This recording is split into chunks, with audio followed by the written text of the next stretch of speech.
সুপ্রভাত বন্ধুরা, শুভ সকাল সবাইকে। রিঙ্কু রায়ের চ্যানেলে স্বাগত। আজকের কাজটা দিয়ে শুরু করলাম না, মুড়ি খেতে বসে গেছি।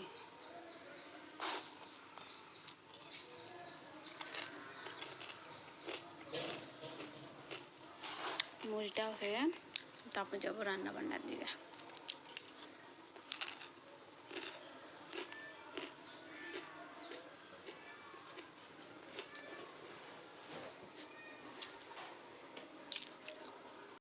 দেখুন বন্ধুরা, এটার নাম সঠিক আমি জানি না, এটাও ভাবছি আজকে রান্না করব। এটা একটুখানি হয়ে যাবে, একটা আলুও দেবো, দুটো দেবো না, একটাই দেবো।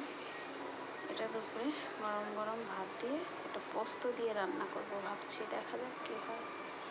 এখানে আছে মূলার শাক, কেটে ভিজিয়ে রেখেছি, মাটি টাটিটা গলে নিচে ঝরে যাবে, তারপরে ধোবো 2-3 বার। এখানে করলাম ভেন্ডি ভাজা, এটা এখন রুটির সাথে খাবো। রুটি হয়ে গেছে, খিদেও পেয়ে গেছে, 10টা 10:30 বেজে গেছে। এই যে রুটি হয়ে গেছে গরম গরম, এবার খাবো। দেখুন আমি ঝিঙেটা আলুটা কেটে নিয়েছি, ঝিঙেটা অল্প একটু হয়ে যাবে, ঝিঙেই বললাম, এটা সঠিক জানি না কি, ঝিঙের মতো দেখতে ছোট ছোট। আর এই আলু, এই দুটো একসঙ্গে। আর এখানে করে নিয়েছি শিলে পোস্ত বাটা, আর 4টে কাঁচা লঙ্কা বেটে নিয়েছি। এবার এটা রান্না করব। এই দেখুন আমার ঝিঙে আলু পোস্ত দিয়ে রেডি। আর এখানে হচ্ছে মূলোর শাকটা, আর এখানে গরম ভাত, সকালের একটু ভেন্ডি ভাজা আছে, যে খাবে খাবে।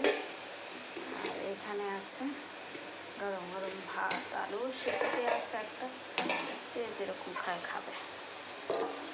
এখন এই মূলোর শাকটা হলেই হয়ে যায়। এখন আমি তো রান্না টান্না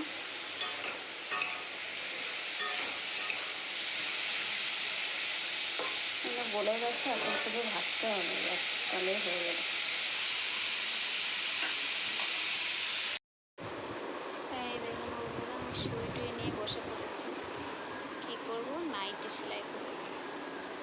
আগে একদিন করেছিলাম, দুটো আনা হয়েছে এখন নাইটি, একই ডিজাইনের, শুধু কালার আলাদা। নীলটা করেছিলাম হাতে, তা ওইটার মাপ নিয়ে আবার এটা করছি অরেঞ্জ কালারের।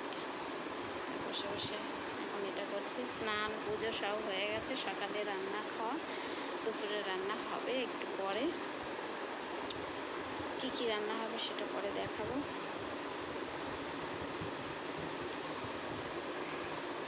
আজকে তো আমার নিরামিষ, শনিবারেও নিরামিষ থাকে, রবিবারও থাকে, কারণ সোমবারে আমার সেই 16 সোমবারের পুজো করতে হয় বলে পরপর 2 দিন নিরামিষ। তারপরে পুজোর দিন তো পুরোই উপোস থাকাই হয়, শুধু ওই প্রসাদ ভগবানের খাওয়া হয়। তারপরের দিনও আমার নিরামিষ থাকে, মঙ্গলবারেও পুরো নিরামিষ থাকে।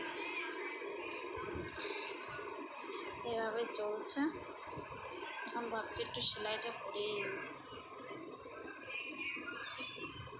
এক সাইড একটু করা হয়ে গেছে, আর এক সাইড একটু করতে বাকি আছে, এটা এখন করছি সেলাই।